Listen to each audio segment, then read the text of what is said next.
તો સુરત એરપોર્ટ પર ઇન્ડિગો એરલાઇન્સની હૈદરાબાદ જતી ફ્લાઇટ અચાનક રદ થતા મુસાફરો મુશ્કેલીમાં મુકાયા। આ જ સમયે સુરત દુબઈ ફ્લાઇટમાં પણ મોટો વિલંબ થયો। સમયસર એરપોર્ટ પહોંચેલા મુસાફરો કલાકોથી રાહ જોઈ રહ્યા હતા।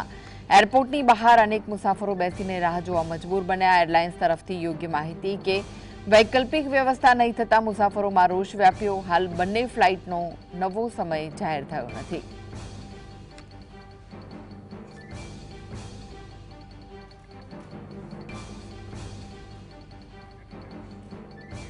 તો વધુ વિગતો માટે જોડાઈ ગયા છે સુરતથી સંવાદદાતા સાહિસ।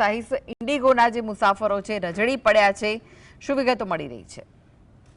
બિલકુલથી ચોક્કસપણે ઘણા દિવસોથી ઇન્ડિગોના જે મુસાફરો છે તે સુરત એરપોર્ટ પર જે છે તે મુશ્કેલીમાં મુકાયા હોય તેવા દ્રશ્યો જોવા મળી રહ્યા છે। આપણે એ દ્રશ્યો બતાવવાનો પ્રયત્ન કરી રહ્યા છે કે આ ઇન્ડિગોની જે ટિકિટ બારી છે ત્યાં મુસાફરો આવી રહ્યા છે અને ત્યાં મુસાફરો આવ્યા બાદ અત્યારે ટિકિટ બારી પર પૂછી રહ્યા છે કે જે રીતના રીશેડ્યુલ થઈ છે અથવા તો રદ થઈ હોય ફ્લાઇટ ત્યારે કેમ રદ કરવામાં આવી છે તેનું કારણ પણ જે છે તે પૂછવામાં આવી રહ્યું છે, પરંતુ યોગ્ય જવાબ નથી આપવામાં આવી રહ્યો તેવું જે રીતના જણાવી રહ્યા છે। અને ખાસ કરીને અત્યારે જોઈ શકાય છે સુરત એરપોર્ટ પર અત્યારે મુસાફરોની જે છે તે લાઈન અહીં જોવા મળી રહી છે। ઇન્ડિગો ફ્લાઇટ જે ઘણા દિવસોથી જે રીતના રદ થઈ છે અને ખાસ કરીને કેન્સલ થઈ રહી છે તેને લઈને અત્યારે મુસાફરો ક્યાંક ને ક્યાંક અટવાયા છે। આ પરંતુ સુરત નહીં પરંતુ અમદાવાદ, રાજકોટ તમામ સ્થિતિ જે છે તે અત્યારે જોવા મળી રહી છે। રીશેડ્યુલના કારણે અત્યારે સુરત એરપોર્ટ પર આ સ્થિતિ જે છે તે જોવા મળી રહી છે, પરંતુ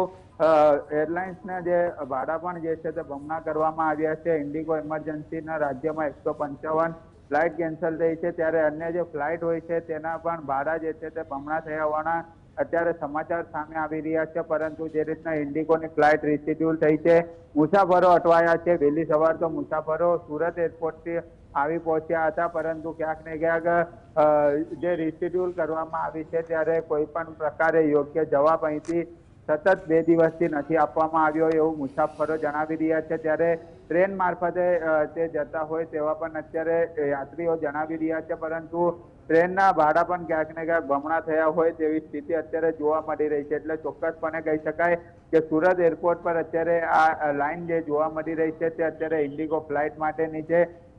તમામ ઇન્ડિગો ફ્લાઇટના જે મુસાફરો છે તે ક્યાંક ને ક્યાંક રોષે પણ જોવા મળી રહ્યા છે, કારણ કે લગ્ન પ્રસંગ હોય, કોઈ ઇમરજન્સી કામ હોય ત્યારે ફ્લાઇટનો ઉપયોગ કરતા હોય છે, પરંતુ ફ્લાઇટ જ આ રીતે મોડી થતી હોય અથવા રદ કરવામાં આવતી હોય તો ચોક્કસપણે મુસાફરોની અંદર રોષ જોવા મળતો હોય છે। જે રીતના મુસાફરો જોડે જીએસટીવીની ટીમ દ્વારા વાતચીત કરવામાં આવી ત્યારે મુસાફરોએ જણાવ્યું હતું કે અમને લગ્ન પ્રસંગમાં જવાનું હતું, કોઈકને કંઈક અલગ કામથી અર્જન્ટ જવાનું હતું, પરંતુ અહીંથી કોઈ પણ જવાબ આપ્યા વગર મેસેજ મોકલી આપવામાં આવતો હોય છે કે કેન્સલ કરવામાં આવી છે। એટલે ચોક્કસપણે કહી શકાય જ્યારે રીશેડ્યુલ કેન્સલ કરવામાં આવતી હોય છે ત્યારે મુસાફરોની અંદર રોષ જોવા મળતો હોય છે, પરંતુ આ સમસ્યાનું નિરાકરણ લાવવા માટે હવે સરકારે ધ્યાન આપવું જોઈએ અને મુસાફરો અત્યારે પણ એરપોર્ટની અંદર અત્યારે રજડતા હોય તેવી સ્થિતિ જોવા મળી રહી છે। જી સાહિસ, એરપોર્ટ ઓથોરિટી દ્વારા શું કોઈ વિશેષ વ્યવસ્થા કરાઈ છે ખરી આ મુસાફરો માટે? બિલકુલથી કોઈ પણ વિશેષ વ્યવસ્થા જે છે તે કરવામાં નથી આવી, કારણ કે જ્યારે અહીં કેટલાક મુસાફરો ઉપસ્થિત હતા ત્યારે તેમની જોડે પણ વાતચીત કરવામાં આવી ત્યારે તેમને જણાવ્યું કે સવારે 7 વાગ્યાથી અમે એરપોર્ટ પર આવ્યા છે, બહાર જ બેઠા છે, પરંતુ અંદર જવા માટેની પણ કોઈ વ્યવસ્થા કરવામાં નથી આવી અને ખાસ કરીને કોઈ પણ પ્રકારે એટલે કે અહીંથી કોઈ અલગ વ્યવસ્થા એરપોર્ટ તરફથી નથી કરવામાં આવી અને મુસાફરો જ્યારે લાઇનમાં ઉભા રહીને વિન્ડો પર જતા હોય ત્યારે પૂછવામાં આવી રહ્યું છે કે શા માટે રદ કરવામાં આવી છે અથવા તો લેટ કરવામાં આવી છે, ત્યારે જણાવી રહ્યા છે કે અમને નથી ખબર। એટલે ચોક્કસપણે જ્યારે યાત્રીઓને જે મુસાફરોને જ્યારે યોગ્ય જવાબ નથી મળી રહ્યો ત્યારે ચોક્કસપણે એમની અંદર પણ એક રોષ જોવા મળી રહ્યો છે, પરંતુ આ વૈકલ્પિક જે પ્લેન મારફતે જતા હોય ત્યારે આ વ્યવસ્થા યોગ્યપણે ન કરવામાં આવે તો હવે મુસાફરો ટ્રેન મારફતે પણ જવા માટે મજબૂર બન્યા છે। જી, આભાર સાહિસ સમગ્ર માહિતી આપવા